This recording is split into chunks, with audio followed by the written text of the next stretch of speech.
Bueno, vamos ahora a continuar en este segundo video sobre la internalización del- de la sociedad y la construcción de la subjetividad. Les voy a presentar un diagrama donde vamos, digamos, es la continuación del diagrama anterior, del video anterior, y acá vamos a ver un poquito más paso a paso la conceptualización que tienen tanto George Mead como la que toman Berger y Luhmann de cómo se construye la subjetividad humana. ¿Mm? Este diagrama es un diagrama, todos estos diagramas lo que tienen que, tienen que tomarlos como intentos de graficar fenómenos que son bastante abstractos, vuelvo a insistir, son constructos, como dijimos al principio del otro video, son constructos que se intenta mediante reflexiones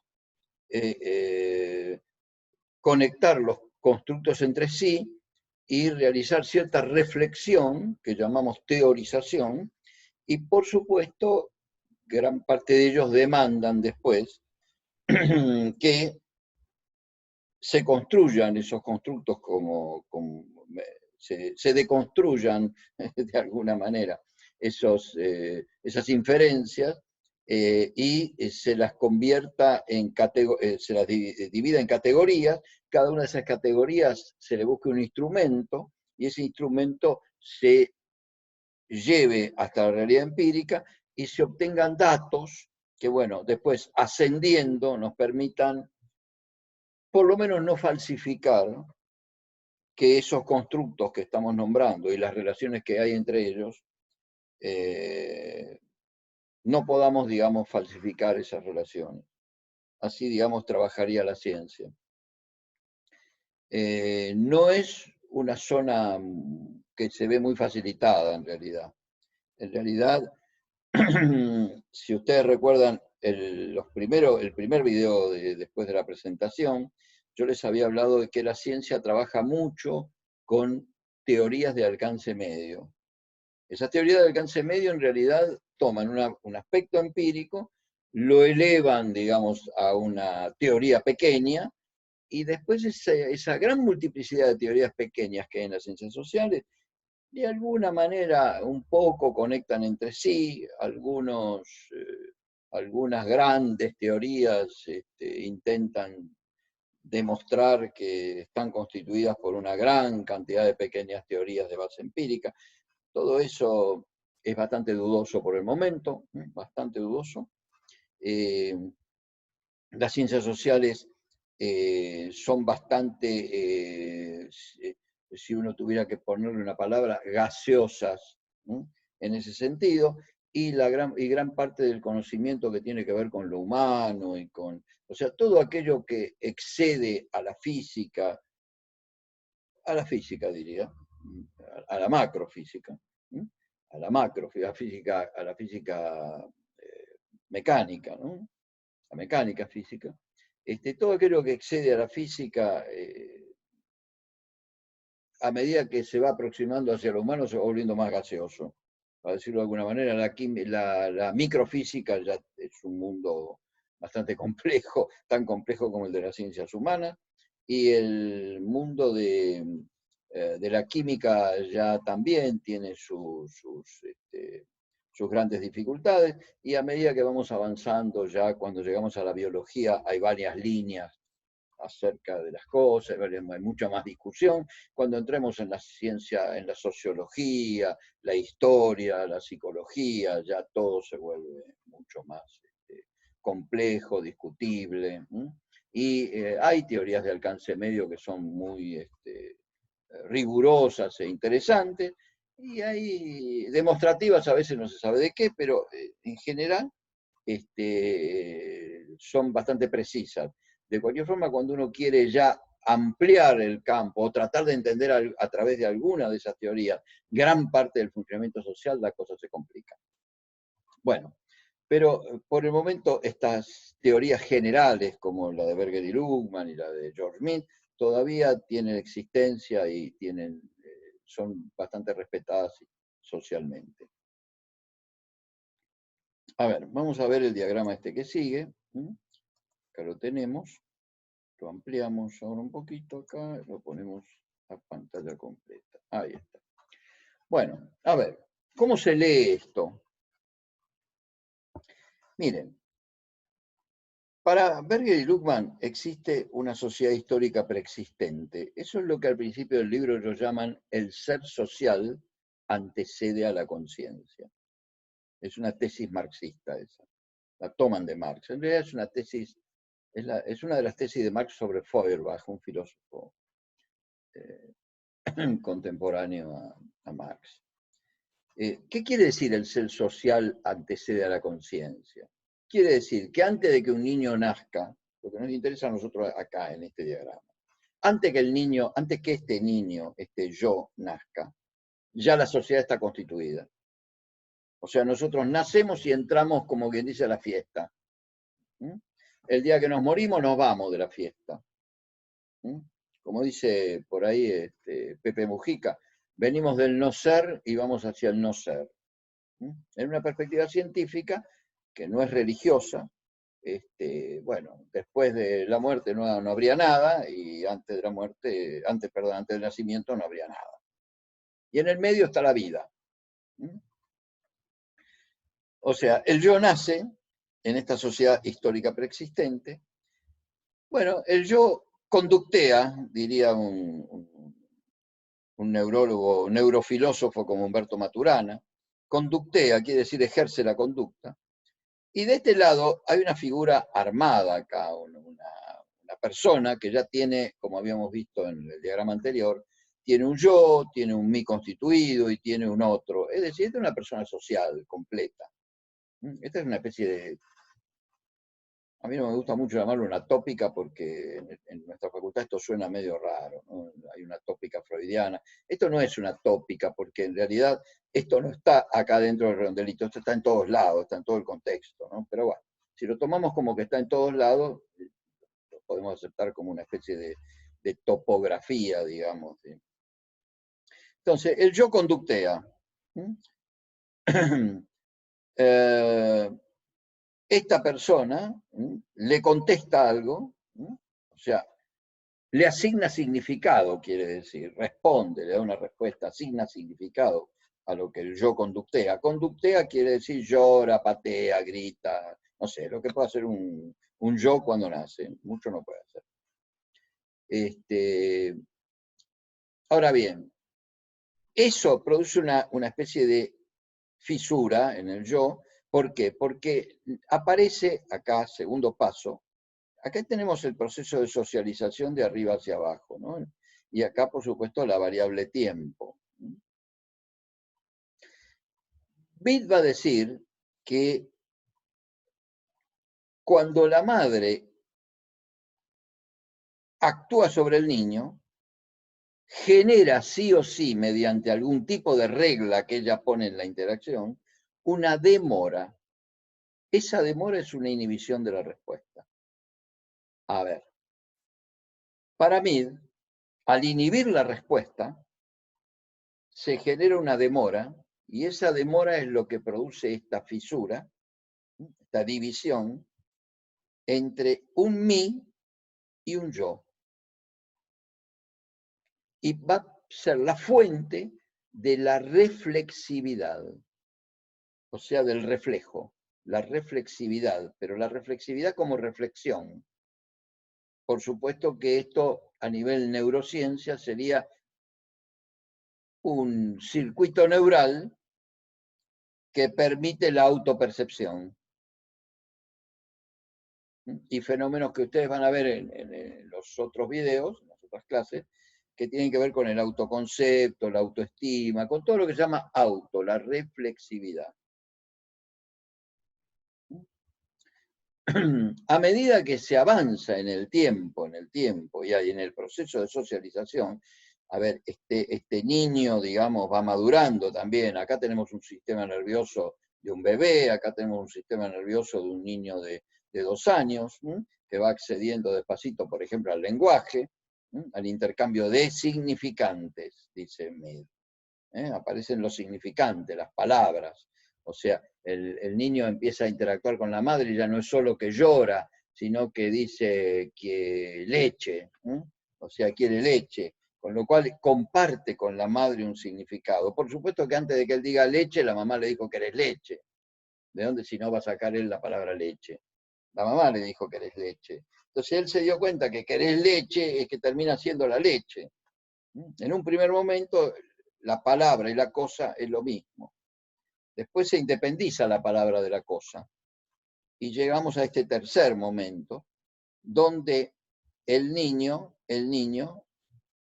en realidad intercambia significantes con el otro, y a partir de ese momento el lenguaje se convierte en un elemento constituyente del diálogo, y en ese diálogo, una vez que el niño accedió al lenguaje, se convierte en realidad en una persona social. ¿Cuándo el niño es una persona social? El niño es una persona social cuando accede a la escolaridad. Y tengan en cuenta ustedes una cosa, la escolaridad es en nuestra cultura. En otra cultura la escolaridad puede haber sido ir a lavar ropa con la mamá al río, en África. La escolaridad puede ser iniciar una primera salida de casa con el papá. Es decir, depende del momento histórico, porque esta sociedad histórica es histórica. Depende del momento histórico en que esto ocurra, o la cultura donde esto ocurra. La escolaridad significa el momento en que de alguna manera el niño sale de esa socialización inicial, que ahora vamos a ver que la llamamos primaria y secundaria, y entra en una especie de socialización secundaria. La secundaria es cuando aparece una institución que excede a la familia y que forma parte del proceso educativo o de construcción de su subjetividad. Bueno, el artefacto fundamental de esta transformación del yo, el mí, a un sujeto social, de un yo a un sujeto reflexivo, y del sujeto reflexivo a un sujeto social, esa transformación se da fundamentalmente a partir del lenguaje, o sea, del intercambio de significantes, mediante la palabra.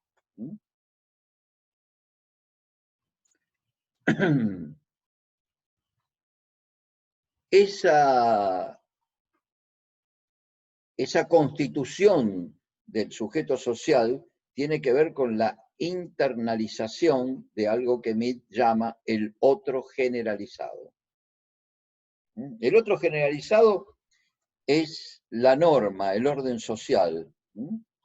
Ahí en la página 100, yo les puse un fragmento acá de la página 169, por lo menos en la edición mía, que dice: la formación dentro de la conciencia del otro generalizado señala una fase decisiva de la socialización. La sociedad, la identidad y la realidad se cristalizan subjetivamente, o sea, se constituyen en una entidad subjetiva en el mismo proceso de internalización. O sea, todo junto, sociedad, identidad y realidad, se cristalizan todos juntos. El niño de 6 años entiende qué es la sociedad, entiende que hay un mundo donde él vive, entiende quién es él, o sea, ya responde claramente a su nombre, a su edad, a que estoy en primer grado, reconoce su nombre en los objetos que la mamá ha puesto para que no se le pierdan.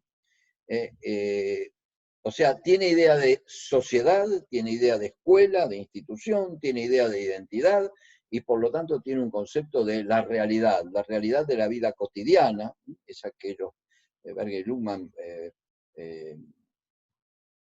sintetizan maravillosamente como la única realidad plausible en la que vivimos. No hay otra realidad que no sea la realidad de la vida cotidiana. Es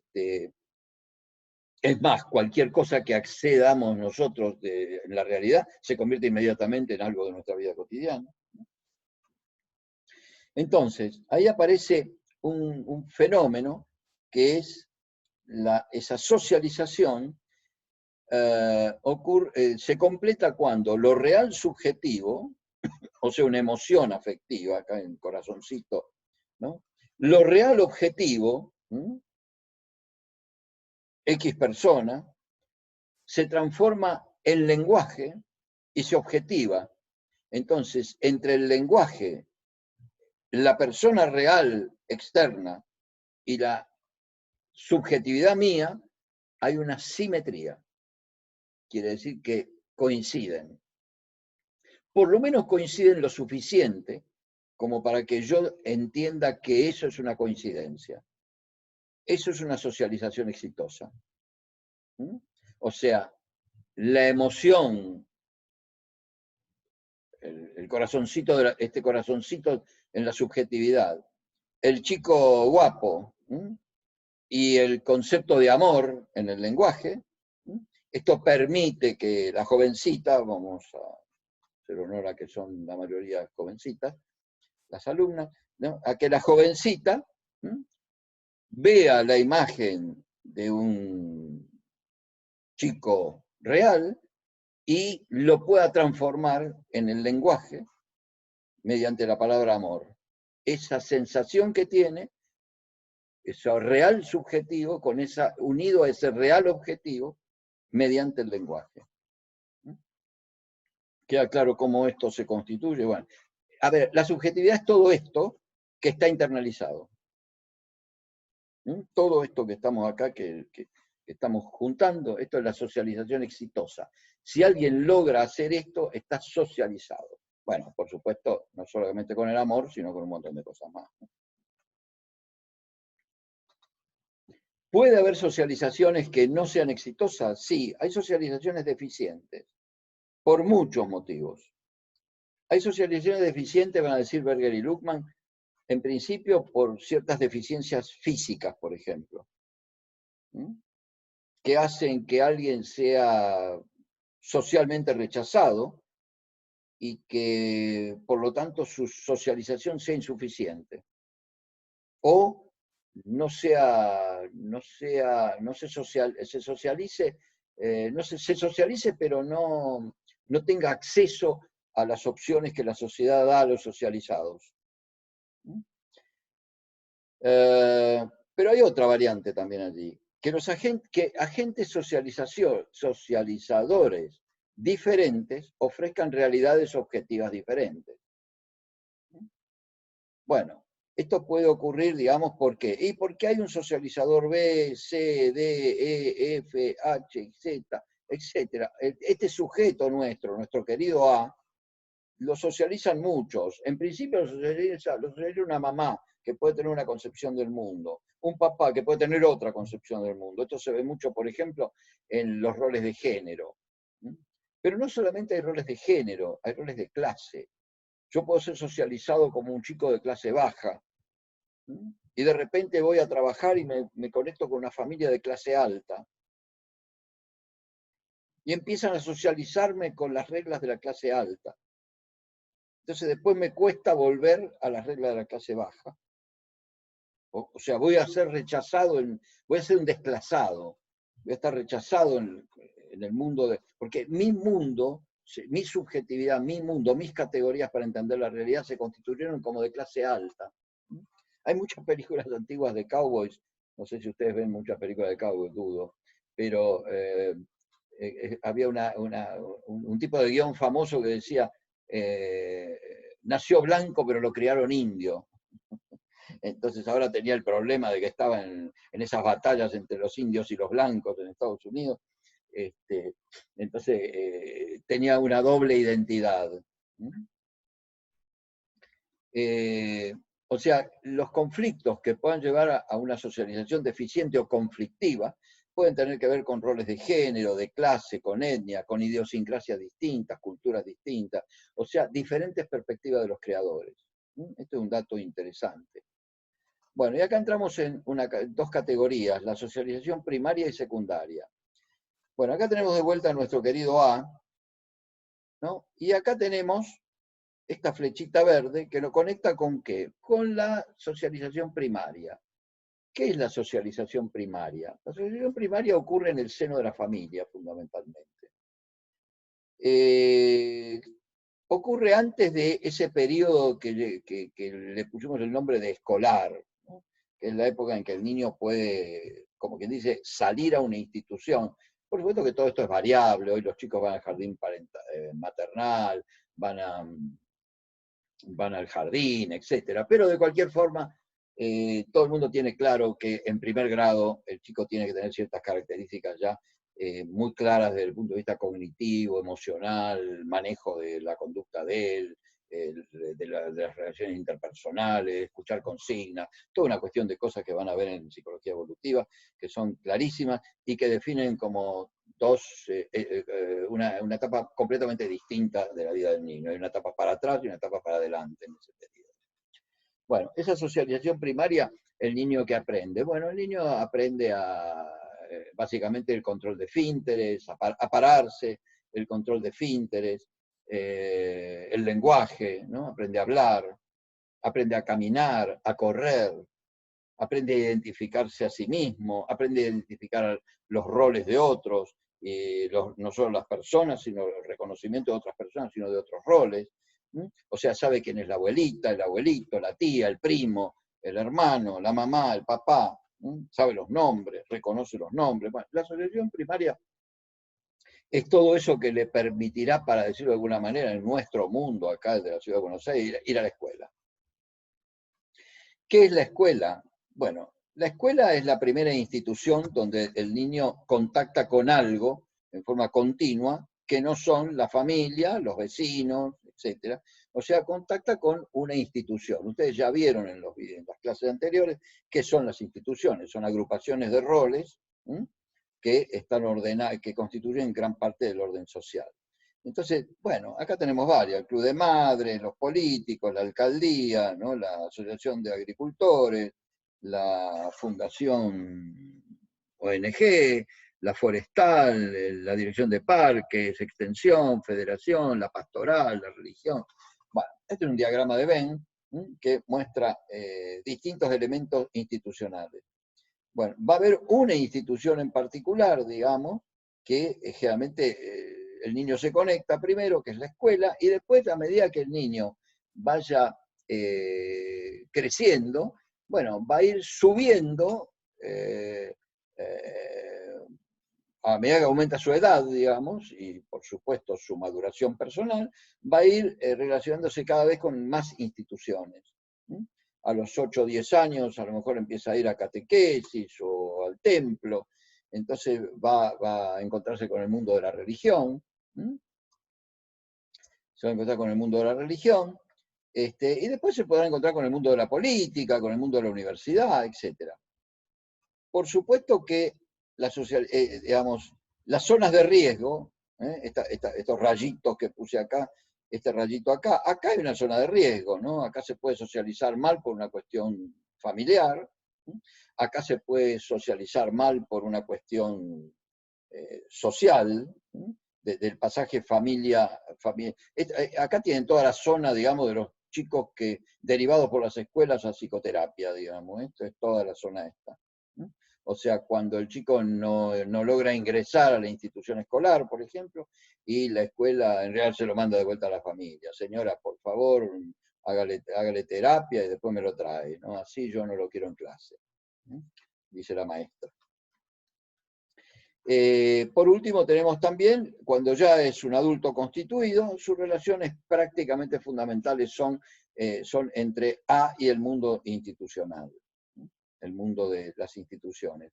De hecho, ustedes fíjense que todo esto constituye un sistema evolutivo, van a ver el concepto de sistema en algunas unidades más adelante, en la unidad de comunicación, van a ver el concepto de sistema, y cuando vean el concepto de sistema van a ver que todo esto funciona de alguna manera integral y desarrolla como una especie de trayectoria en el tiempo. Por supuesto que la socialización primaria llamamos a este círculo, el círculo de la familia, y a la secundaria el círculo de las instituciones.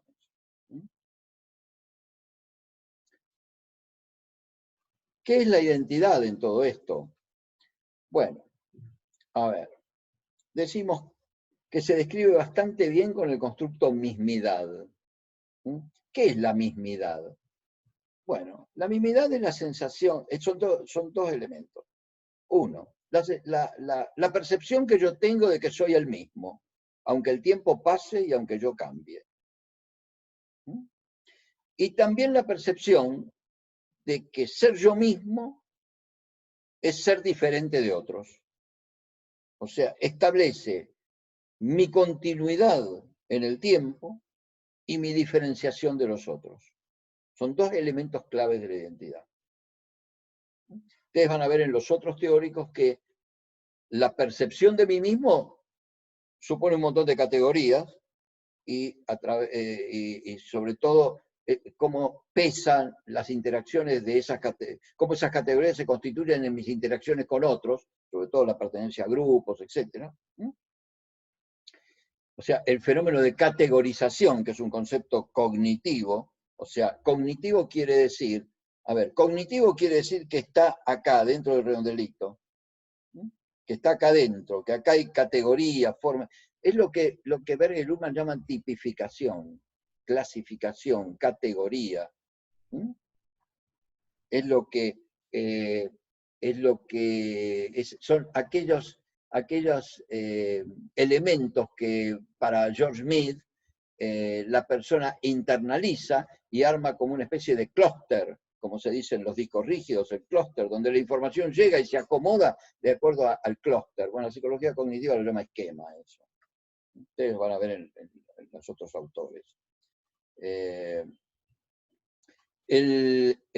Esto es la parte, llamémosla cognitiva. Y después tenemos la parte, llamémosla social, ¿no? Que tiene que ver con todo el mundo de los otros. O sea, los grupos o los grandes grupos. Un grupo es la familia, después vienen los otros grupos secundarios, ¿no? Donde aparecen temas como marcos de referencia o los marcos de referencia, la teoría de los marcos de referencia. Hay un montón de cuestiones que la psicología estudia que tienen que ver con formas de teorías de alcance medio que tienden a fortalecer estos constructos. La presencia de la conciencia de que más allá de los cambios en el mundo y en mi cuerpo y mi percepción del mundo, sigo siendo el mismo. O sea, el concepto de autoconcepto mediante el cual me describo incluye algo persistente, algo que persiste. En el autoconcepto hay algo que persiste. Persiste como mi fisonomía. Yo me miro al espejo y más o menos me voy viendo el mismo. Por supuesto, a medida que pasa el tiempo, cada vez me voy viendo más grande, después me voy viendo más viejo. Pero cambio con el paso del tiempo, pero eso no me lleva a dudar, por lo menos si estoy más o menos saludable, no me lleva a dudar de que soy el mismo. De cualquier forma, acá se puede medir esto fácilmente en el impacto que produce una fotografía de uno cuando, qué sé yo, han pasado 10 años o 15 o 20, o cuando encontramos una persona que no la vimos hace 20 años. Decimos, ¿cómo está este? ¿No? Y ahí tenemos el tema de la identidad, ese constructo que tiene una enorme importancia y del cual en los últimos años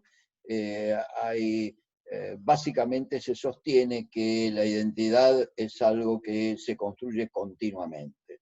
Es algo muy dinámico y que está todo el tiempo. Hay autores como Bauman, por ejemplo, que tienen una teoría de identidad que dicen que el tema de la identidad es un tema demasiado occidental, ¿no? Que preocupó a los occidentales demasiado, pero por ejemplo en sociedades mucho más colectivistas como las de Asia, la noción de identidad es muy difusa o no existe. Por ejemplo, para que ustedes tengan en cuenta, en vietnamés, en el idioma vietnamita, la palabra yo no existe.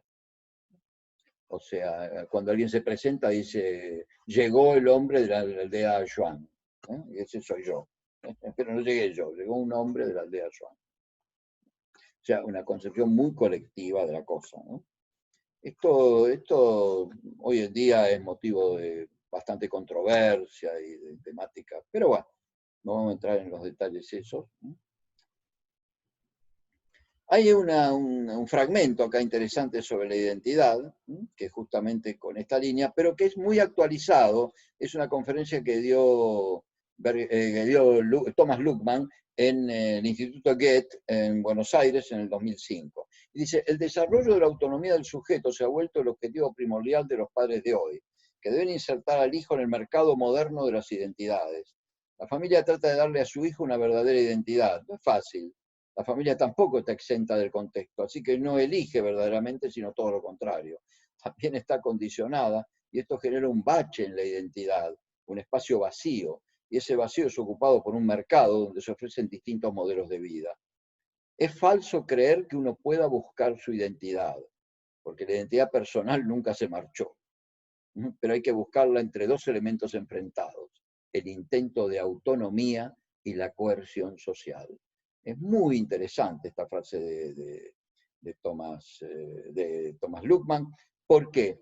Y es muy interesante porque presenta el conflicto entre autonomía y coerción social. Es un conflicto que ya estaba presente en la construcción social de la realidad, pero que estaba menos manifestado y que se ve que muchos años después, el libro es del 60 y acá estamos hablando ya de 45 años después, todavía sigue siendo una problemática en discusión, ¿no? Bueno, en esto también está el tema de las identidades. Acá hay un tema que son las identidades menoscabadas, ¿no? O sea, cuando la sociedad, por coerción social, genera en la persona una identidad negativa, una identidad menoscabada. Es el caso de los estigmas, o sea, aquello que la cultura no acepta, que el mundo menoscaba, puede convertir a un sujeto en un sujeto estigmatizado. Bueno, hoy en día eso está muy en discusión, es decir, sobre las mujeres, por ejemplo, del tema de la identidad de género, sobre las mujeres a lo largo de la historia ha sido un rol social muy menoscabado y esto generó una, a ver acá cuánto queda de esto, bueno, tenemos unos minutos, digamos, esto generó a lo largo de la historia una situación, o sea, si el rol social está menoscabado, si el mundo entiende que cierto rol tiene cierta cualidad de estigma, por ejemplo, que las mujeres no tienen alma, cosa que se sostuvo durante siglos, que las mujeres sean inferiores, cosa que también se mantuvo durante siglos. Bueno, hoy hay muchas personas en el mundo que creen que hay razas superiores, razas inferiores. Y si no son razas, porque eso está un poquito ya medio old fashion, ¿no? Medio fuera de moda, pero está muy, muy perturbado, perseguido, pero así todo, de hecho, la sociedad, a través de sus construcciones cotidianas, favorece el surgimiento de ciertos estigmas que evidentemente se visualizan. Las estadísticas dicen que un porcentaje altísimo de presos en las cárceles de Estados Unidos son negros y latinos. Bueno, obviamente esto debe tener algo que ver con el lugar que negros y latinos ocupan en la sociedad norteamericana. Ya sea desde el momento en que ingresan a ella, como inmigrantes, el modo en que se socializan en ella como hijos de inmigrantes, y también cómo son visualizados en todo ese proceso por los WASP, o sea, los blancos, anglosajones y protestantes, los WASP, que son de alguna manera los que tienen los puestos de conducción de la sociedad estadounidense. Podemos aplicarlo, por supuesto, a las realidades locales, acá con la estigmatización de los inmigrantes, ¿no? Hay una imagen, por ejemplo, del paraguayo como asesino, ¿no? El boliviano como narcotraficante, o el colombiano, ¿no? Como narcotraficante, y obviamente en la universidad tenemos montones de estudiantes colombianos, de estudiantes paraguayos, estudiantes colombianos que en realidad se vienen acá a doctorar y no se dedican al narcotráfico. hay un montón de estudiantes paraguayos que también se doctoran y no necesariamente están en la construcción, que es casi con lo que se asesora, se clasifica inmediatamente al paraguayo, ¿no? El obrero de la construcción. Lo cual tiene que ver, por supuesto, con algo que tiene una realidad objetiva en la sociedad. Una gran cantidad de inmigrantes paraguayos trabajan en la construcción, pero no todo paraguayo es albañil. O sea, estos son los problemas que hay entre, digamos, estos son los conflictos que hay entre construcción de la identidad y, eh, este, y coerción social, ¿no?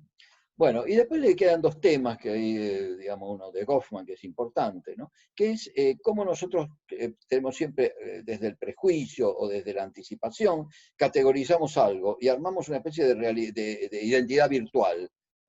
O sea, de realidad virtual o identidad virtual de una persona, y a medida que interactuamos, vamos interactuando con la persona real.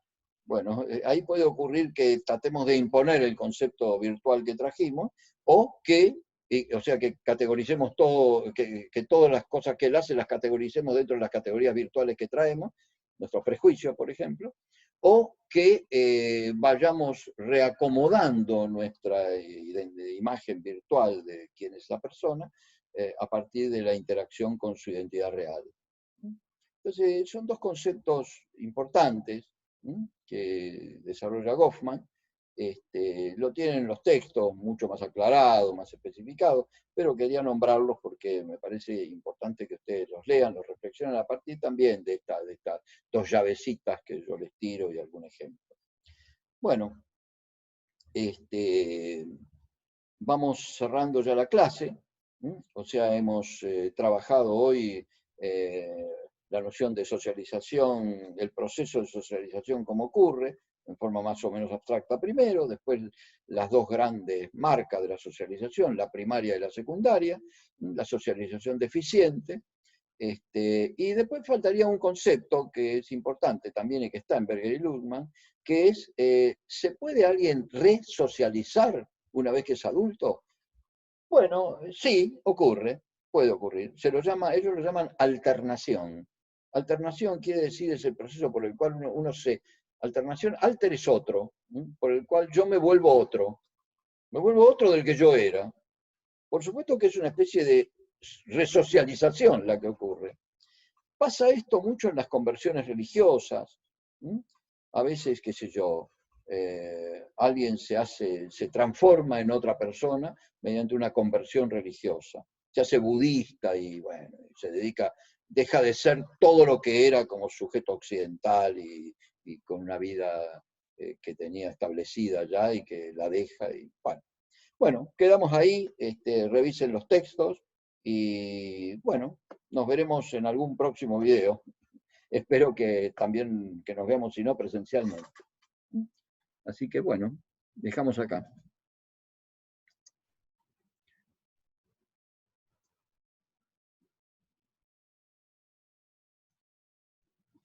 Stop share. Recording, stop recording.